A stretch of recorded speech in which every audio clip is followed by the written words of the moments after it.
দীর্ঘ 5 বছর পর ইটালি থেকে চাচতো ভাইয়া বাংলাদেশে আসছে জাস্ট 1 মাসের জন্য ছুটি কাটাতে। তো আজকে আমাদের বাসায় বেড়াতে আসতেছে ভাইয়া, ভাবি, কাকি, আত্মীয় স্বজন সবাই আসতেছে। তো সেই সুবাদে আম্মু সেই সকাল 6টা বাজে ঘুম থেকে উঠে রান্না বান্না শুরু করছে। তো আমি আম্মুকে অনেকটা হেল্প করতেছিলাম। আম্মু নিজের একা হাতে রান্না করেছে রোস্ট, পোলাও, গরুর মাংস, ইলিশ মাছ, চিংড়ি মাছ, মুগ ডাল এবং দই। মুন্সিগঞ্জের রান্না বান্নার মধ্যে একটা আলাদা রকমের টেস্ট আছে। ভাইয়ারা ইটালিতে বলেন, ঢাকাতে বলেন, যত দামি যত ভালো খাবারই খাক না কেন, এই গ্রাম বাংলায় আম্মুর হাতে রান্নাগুলা ভাইয়াদের কাছে বেস্ট লাগে। আসসালামু আলাইকুম, কি অবস্থা সবার, কেমন আছেন গাইস? দীর্ঘ 5 বছর পর চাচতো ভাইরা ইটালি থেকে বাংলাদেশে আসার পরে প্রথম আমাদের বাসায় বেড়াতে আসতেছে। তো সেই সুবাদে আব্বু সকাল সকাল অনেক বাজার পাঠাইছে। তো আম্মু প্রথমে রান্না করবে গরুর মাংস, আর ইলিশ মাছটা ফ্রিজে ছিল, বাকি সবগুলো একেবারে সকালে টাটকা পাঠাইছে আব্বু। তো আম্মু সেই ফজর নামাজের পর থেকে আর কি রান্না বান্না শুরু করছে। আম্মু নিজের একা হাতে রান্না করবে, অনেক আইটেমের রান্না, এই জন্য আর কি সকাল সকাল উঠে আর কি রান্না বসাই দিছে। ফার্স্টে গরুর মাংসটা বসাই দিছে, ওইটা হয়তো অনেক সময় লাগবে। তারপরে যে চিংড়ি মাছগুলা হলুদ মরিচ মাখায় ভাজতেছে, কারণ এগুলা পেঁয়াজ দিয়ে ভুনা করবে। তো দেখেন আম্মু পেঁয়াজগুলো মশলা মশলি একসাথে কষিয়ে তারপর ভেজে রাখা চিংড়ি মাছগুলা দিয়ে একটু পানি দিল। এখন আম্মু একটু নাড়াচাড়া করতেছে, মানে এটা হতে আর বেশিক্ষণ সময় লাগবে না। গরুর মাংসের পর চিংড়ি মাছ, তারপর রান্না করবে রোস্ট। তো রোস্ট রান্না করার জন্য অনেক মশলাপাতি বাটা দরকার, ওগুলো আম্মু বাড়তেছে। আর আম্মু আমার বললো, তুমি জাস্ট চিকেনগুলোর উপরে একটু মশলা মাখিয়ে আমাকে জাস্ট একটু ম্যারিনেশন করে দাও, আমার এত কিছু করার মতো সময় হচ্ছে না। তো আমি আম্মুর কথা মতো এই যে রোস্টের পিসের উপর হলুদ মরিচ তারপর লবণ সব একসাথে দিয়া তারপর যে ম্যারিনেট করতেছি। এখন আমার কাছে মনে হইতেছে যে রোস্টের মধ্যে তো এত হলুদ মরিচ দেয় না, একটু বেশি হয়ে গেছে, বাট খেতে মজা লাগবে, সমস্যা নাই। তো কড়াইতে তেল গরম হওয়ার পর আম্মু একে একে রোস্টের পিসগুলো কয়েকটা দিল, কয়েকটা ধাপে ধাপে ভাজতে হবে। তো আজকে আম্মু আমাদের এবং ভাইয়াদের ভাবিদের সবাইরই মিলে 20 থেকে 25 জন মানুষের জন্য রান্না করতেছে। আম্মু রান্না বান্নার ক্ষেত্রে অনেকটা ওস্তাদ আমি মনে করি, কারণ আমার যে আন্টি আছে তাদের মেয়ে, মানে আমার আন্টি তো বোন, মানে আমার খালাতো বোন আর কি। তো আমার খালাতো বোনদের বিয়েতে অধিকাংশ ক্ষেত্রে কাবিনের মধ্যে আমার আম্মু দেখছে রান্না করছে, রুই মাছ, পোলাও, রোস্ট, এগুলো আমার আম্মুই রান্না করছে। তো দেখেন রোস্টটা রান্না করার ক্ষেত্রে আম্মু কয়েকবার কিন্তু মশলা দিল। একটা দিছে নিজের হাতে পাটায় বেটে, আরেকটা দিছে প্যাকেটের মশলা।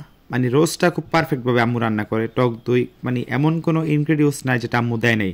রোস্ট রান্না করার ক্ষেত্রে একবারে পারফেক্ট, যা যা মশলা প্রয়োজন সবই আম্মু দিয়েছে। তারপরে যে রোস্টগুলো সব দিয়া দিল। তো আব্বু এমন টাইমে কল দিছে, বাজারে নাকি একটা বড় রুই মাছ পেয়েছে ভালো। তো গতকাল দেয় নাই, কারণ গতকাল ভালো পায় নাই। তো আমি এটা গিয়ে আনলাম।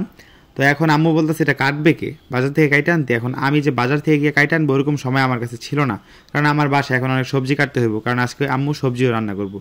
আম্মু বলতে সবজিটা আজকে আমি নিজে রান্না করবো, কারণ আম্মু বলছে আমি নাকি তার থেকে ভালো অনেক সবজি রান্না করতে পারি, তাই আর কি সবজিটা আমিই রান্না করব। তো আমার ভাবিও চলে আসছে, বড় ভাবি আমাদের পুরান বাসা থেকে, মানে ভাতিজার মাদ্রাসা ছুটি হওয়ার পর আর কি ভাবি আসছে, আইসা আর কি ভাবি মাছটা চলতেছে, ভাবি আর কি মাছটা কাটবো। তার আগে আমি এই যে দেখেন সবজিগুলো সব কেটে কুটে একবার রেডি করলাম। তো ভাবি বলতেছে এত বড় মাছটা বাজার থেকে কাইটা আনতি, মাছটা কাটতে আমার খুব হরান লাগতেছে রে। আমি কই আরে বাজার থেকে কাইটাই না, খাইতে খাইতে আপনাকে হাতের মধ্যে জম ধরে গেছে, শুকে থাকতে থাকতে এখন তো বুল্লা গেছেন সব, মাছ কেমন পিস করে সেটাও তো বুল্লা গেছেন। পরে দেখলাম যে না, আসলে ভাবি সুন্দর করে পিস করছে, বড় বড় করে। বাট আম্মু বলতেছে আজকে নাকি রুই মাছ রান্না করবে না, রাতে রান্না করবে। তো দেখেন রোস্ট রান্না শেষে তারপরে এই যে পুঁটি মাছ ভাজতেছে, এটা আর কি আমার চাচাতো ভাইয়ের বোর, মানে ভাবির খুব পছন্দ।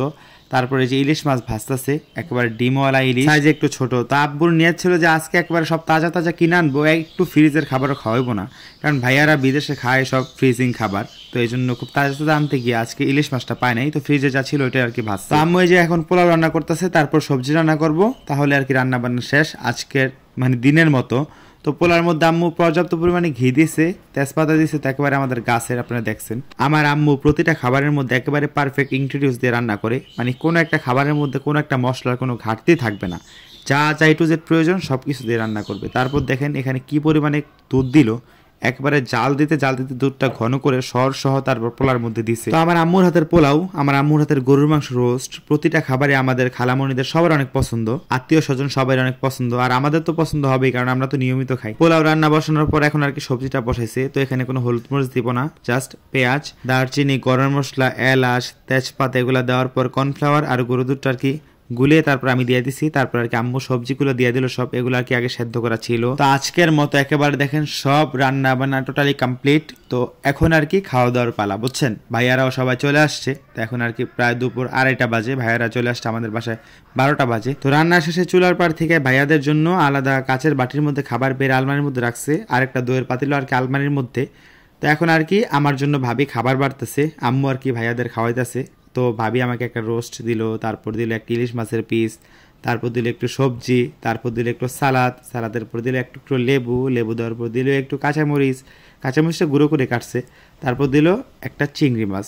এখন আমি ভাবিরা বলতেছে আমার জাস্ট 2 পিস গরুর মাংস দিবেন, বেশি দিবেন না কিন্তু, এমনি সব অ্যালার্জি জাতীয় খাবার, বিশেষ করে ইলিশ মাছ, চিংড়ি মাছ, গরুর মাংস, তো সবকিছু আমি একটু একটু করে নিছি। ভাইয়াদের প্রায় সবার খাওয়া শেষ, কারণ ভাইয়াদের একটু খাইয়ে দাইয়ে তারপরে আমি খেতে বসছি। তো আমি ফার্স্টে রোস্ট দিয়া একটু পোলাও দিয়া সালাদ দিয়ে খাইতেছি। গাইস আপনারা তো জানেন আমার রোস্ট কি পরিমাণে পছন্দ, আর আম্মুর হাতে রোস্ট তো মানে তুলনা নেই কোনো। তো এই যে চিংড়ি মাছ জানেনই তো আমার কি পরিমাণে পছন্দ। তো আজকে অনেকদিন পর বাসায় চিংড়ি মাছ আনছে মেহমানদের কারণেই, কারণ মানে অ্যালার্জির কারণে বাসায় তেমন চিংড়ি মাছ আনে না, আনলেও আমি জানি না। ইলিশ মাছের থেকে বেশি ভালো লাগে ইলিশ মাছের ভিতরে ডিমগুলা। তো আমার খাওয়া দাওয়া দুপুরে শেষ, তারপর খাইতেছি দই, বাহিরে আইসা সবাই ঠান্ডা পরিবেশে নিরিবিলি ভাবে আর কি খাইতেছি। তো গাইস আজকের ব্লগটা আপনাদের কাছে কেমন লাগলো সবাই কমেন্ট করবেন, আর এই মুন্সিগঞ্জের ছোট্ট ভাইটাকে সবাই ফলো করে দিবেন। আল্লাহ হাফেজ।